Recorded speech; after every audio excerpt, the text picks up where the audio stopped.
doa. Saya Bu, boleh Dinda, silakan. Baik teman-teman, sebelum kita mulai pembelajaran hari ini, alangkah baiknya kita berdoa dimulai. Berdoa selesai, beri salam. Assalamualaikum warahmatullahi wabarakatuh. Waalaikumsalam warahmatullahi wabarakatuh. Kalian udah semangat belajar sama Ibu? Aku agak ragu ya. Kita berdiri dulu dong, kita ice breaking dulu yuk biar semangat.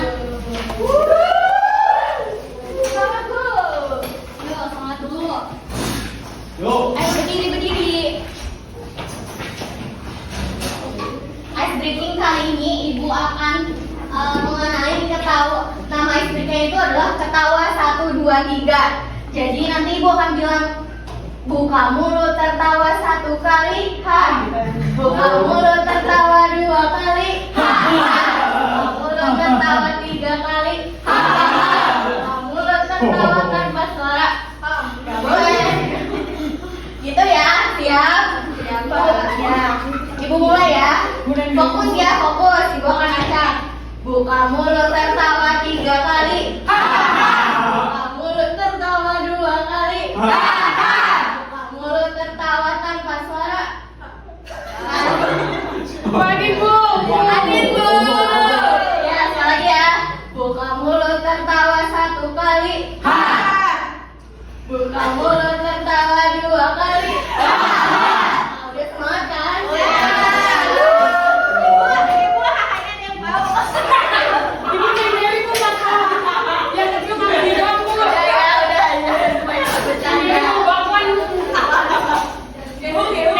Makan ya tadi. Sebelum kita masuk ke materi, Ibu ada pertanyaan nih. Siapa yang rumahnya di pegunungan? Ulfi. Oh iya, banget Nabila. Cepet ya. Rosa Ibu, tapi rasanya gak masuk. Ya, saya nggak masuk. Siapa juga Fitri? Saya Bu, saya. Kayla rumah di pegunungan. Di Jawa Tengah Bu, ada rumah di Jawa Tengah. Di Jawa Tengah di mana? Di ini Bu, ada namanya Desa Klesem. Oh iya. Kemudian siapa yang tinggal di pesisir rumahnya? Saya. Banyak ya yang tinggal di pesisir. Kira-kira Neng Dewi sama Kayla tahu gak apa perbedaan mata pencaharian masyarakat yang tinggal di pesisir sama di pegunungan? Tahu Bu. Tahu apa coba satu kali. Saya Bu. Iya. Saya pegunungan ya Bu berarti. Iya, boleh. Kalau pegunungan itu berarti petani Bu biasanya. Petani benar. Kalau di di pesisir itu Ibu ini nelayan. Oh iya benar. Nah, tadi itu adalah contoh aktivitas ekonomi berdasarkan kondisi wilayah geografis. Nah, pada pertemuan kali ini kita akan membahas mengenai proses geografis mempengaruhi aktivitas ekonomi.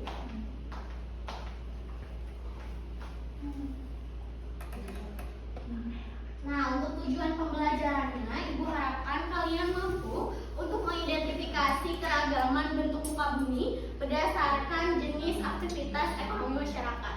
Kemudian Ibu harap kalian juga mampu untuk mendiskusikan potensi alam yang dialami oleh aktivitas ekonomi berdasarkan kondisi geografis atau kondisi wilayah tertentu. Apa saja yang akan kita pelajari pada pertemuan kali ini? Yang pertama adalah apa itu aktivitas ekonomi, kemudian faktor apa saja yang mempengaruhi aktivitas ekonomi, serta contoh pengaruh faktor geografis terhadap aktivitas ekonomi, kemudian ada quiz time, dan yang terakhir adalah kesimpulan. Jadi apa itu aktivitas ekonomi? Ada yang tahu nggak apa itu aktivitas ekonomi? Berjualan Bu, berjualan. Berjualan bisa, apalagi Jamila tahu nggak apa itu konsumsi bisa. Jadi aktivitas ekonomi itu adalah segala kegiatan manusia yang berkaitan dengan produksi, distribusi, dan juga konsumsi untuk memenuhi kebutuhan hidup mereka. Tadi kita sempat menyinggung mengenai produksi, kemudian distribusi, dan juga konsumsi. Ada yang tahu nggak apa itu produksi? Proses membuat barang ataupun jasa menyediakan tempatnya Bu. Ya, bisa semuanya benar ya. Jadi proses produksi adalah sebuah proses untuk menghasilkan barang ataupun jasa dari barang mentah menjadi barang yang siap pakai atau barang jadi. Contohnya, kalian mau membuat baju, maka itu dimulai dari proses benang, kemudian jadi kain, kemudian menjadi baju. Nah, setelah tahapan baju itu selesai, maka perlu disalurkan, didistribusikan. Nah, itu disebut sebagai proses produksi. Sehingga proses produksi adalah sebuah proses untuk mendistribusikan atau menyalurkan barang ataupun jasa dari produsen, dari yang membuat produksi sampai kepada konsumen. Kemudian tahapan terakhir adalah konsumsi. Nah, konsumsi ini adalah sebuah proses untuk menikmati atau menggunakan barang ataupun jasa yang telah diproduksi. Paham anak-anak? Paham. Nah, selanjutnya adalah faktor geografis yang mempengaruhi aktivitas ekonomi. Ada 3 faktor yang mempengaruhi. Yang pertama itu adalah cuaca dan juga iklim. Tadi hujan kan? Ya, hujan. Hujan deras ya. Nah, itu adalah salah satu cuaca yang sangat mempengaruhi terhadap aktivitas ekonomi. Misalnya dalam pertanian. Kalau misalnya cuaca dan juga iklimnya bagus, maka pertanian yang dihasilkan atau hasil panennya juga akan bagus dan juga melimpah. Sedangkan jika cuacanya buruk seperti tadi hujan, banjir, angin gitu kan, itu maka akan mengakibatkan kepada gagal panen atau panennya akan sedikit. Kemudian yang kedua adalah bentuk muka bumi. Bentuk muka bumi itu misalnya ada dataran tinggi, kemudian dataran rendah, ada pegunungan, kemudian ada pesisir tadi yang rumah di pesisir. Nah, itu merupakan salah satu contoh bentuk muka bumi. Misalkan masyarakat yang tinggal di dataran tinggi memerlukan ikan. Nah, ikan itu diperoleh di pesisir, sehingga masyarakat yang tinggal di dataran tinggi memerlukan masyarakat yang tinggal di pesisir. Begitupun sebaliknya, masyarakat yang tinggal di dataran di pesisir membutuhkan masyarakat yang tinggal di dataran tinggi untuk mendapatkan sayur-sayuran yang segar. Ya, apa? Boleh langsung duduk ya. Kemudian yang ketiga adalah sumber daya alam. Sumber daya alam Indonesia itu sangat melimpah. Contohnya di Kalimantan ada hasil bumi seperti batu bara, kemudian minyak bumi. Nah, itu adalah salah satu sumber daya alam yang dapat dimanfaatkan sebagai bentuk aktivitas ekonomi. Boleh langsung duduk ya. Gak apa, langsung duduk aja. Ya, gak apa.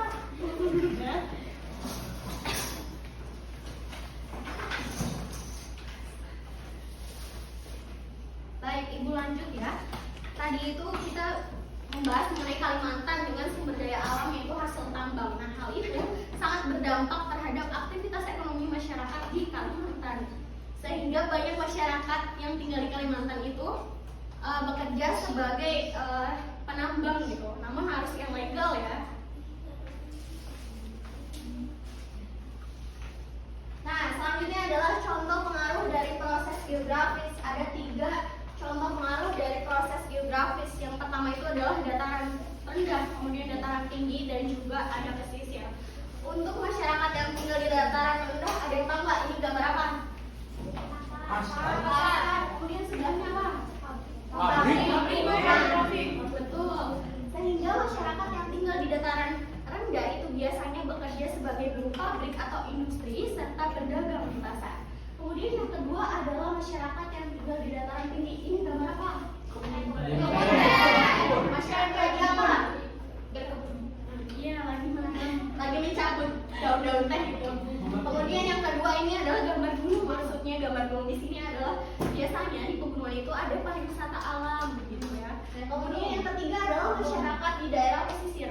Biasanya masyarakat yang tinggal di daerah pesisir itu tadi bekerja sebagai nelayan.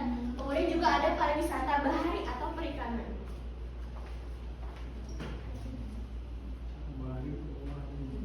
Nah, selanjutnya adalah kuis. Ibu menggunakan metode Pyknotic.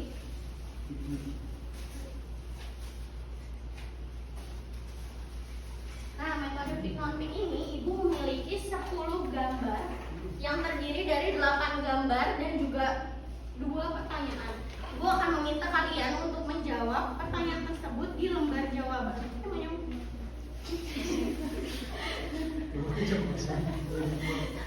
Nah, seperti ini ya. Nanti kalian jawab dengan berdasarkan diskusi dengan kelompok kalian ya. Paham? Ya, Ibu akan bagikan kalian jadi 2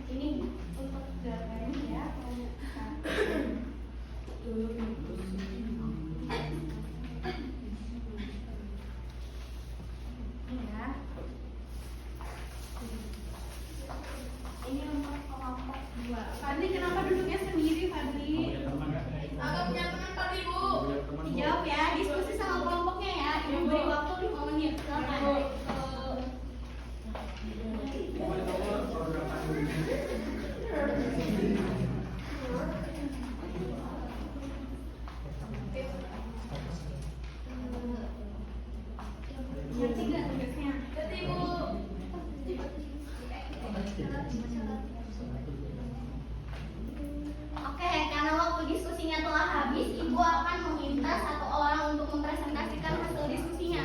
Ibu mau dari kelompok 1? Boleh? Iya, boleh Ramadian. Oh, dia Bu. Semangat ya.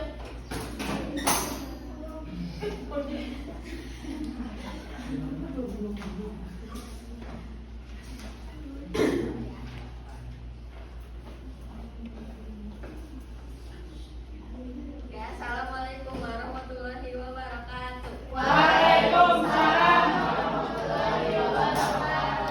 Aku dari kelompok 1 akan membacakan hasil diskusi kelompok 1. Yang pertama ada gambar aktivitas ekonomi petani menanam jagung di kebun. Petani ini dipengaruhi iklim dan berada di daerah pegunungan. Alasannya sangat dipengaruhi karena di pegunungan tanahnya subur. Lalu yang kedua, nelayan menangkap ikan di laut, dipengaruhi oleh iklim, tapi tidak di daerah pegunungan. Alasannya aktivitas ini dipengaruhi oleh geografis laut, bukan iklim pegunungan. Lalu yang ketiga, aktivitas peternakan sapi di dataran tinggi, dipengaruhi oleh iklim dan di daerah pegunungan. Alasannya peternakan sapi cocok di dataran tinggi karena pakan melimpah. Lalu yang keempat, bekerja pabrik di kota besar, tidak dipengaruhi oleh iklim dan tidak berada di daerah pegunungan. Alasannya aktivitas ini tidak dipengaruhi iklim dan pegunungan. Lalu yang terakhir, perdagangan barang layak pakai di pasar, tidak dipengaruhi oleh iklim dan tidak berada di daerah pegunungan. Alasannya perdagangan dipengaruhi kebutuhan bukan iklim. Ya, baik. Terima kasih. Boleh beri aplaus kepada Ramadian. Terima kasih ya Ramadian telah mempresentasikan hasil diskusinya di depan. Selanjutnya ada yang mau memberikan kesimpulan tidak untuk materi pertemuan kali ini? Ibu maunya dari laki-laki. Fadli. Fadli, boleh Fadli. Karena tadi terlambat juga sih. Ya. Punya kanan lama jadi saya nggak tahu. Ya, alasannya kenapa tadi terlambat? Keluar ibu, keluar bu. Suruh keluar aja Bu, nggak disiplin Baru orangnya, Bu. bangun Fadli Bu. Baru bangun. Hujan lu, hujan badai. Kenapa bekerja? Hujan badai. Wildan aja, Ibu mau Wildan yang memberikan kesimpulan. Oke, baik Ibu, terima kasih atas kesempatannya.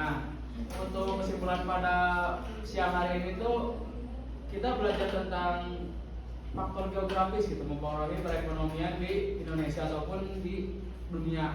Ibaratnya kalau misalkan kalian ada di pesisir pantai, maka ujung-ujungnya tuh perekonomian itu terkait pada wisata bahari atau nelayan.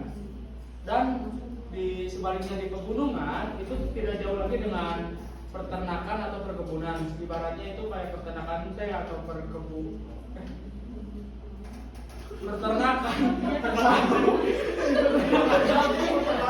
di kebun ayam gitu. Jadi setiap geografis itu mempengaruhi perekonomian Bu. Ya baik, tadi biasa ya peternakan teh.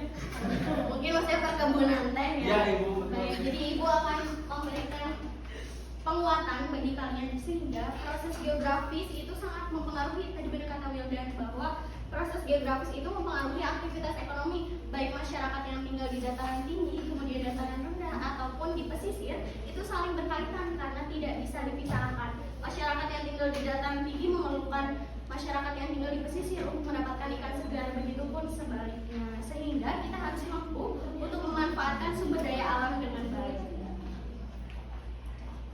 Mungkin itu saja pematerian yang dapat Ibu sampaikan. Untuk pertemuan minggu depan, Ibu harap kalian membaca lebih lagi terkait pertemuan yang akan datang. Kemudian tidak ada tugas untuk pertemuan hari ini. Baik, sebelum Ibu menutup pembelajaran, siapa yang mau memimpin doa untuk pulang? Tari Bu. Tari, boleh Tari. Oke, baik teman-teman, sebelum mengakhiri pembelajaran hari ini, mari kita tutup dengan hamdalah dan baca doa dalam hati dimulai. Berdoa selesai. Memberi salam. Assalamualaikum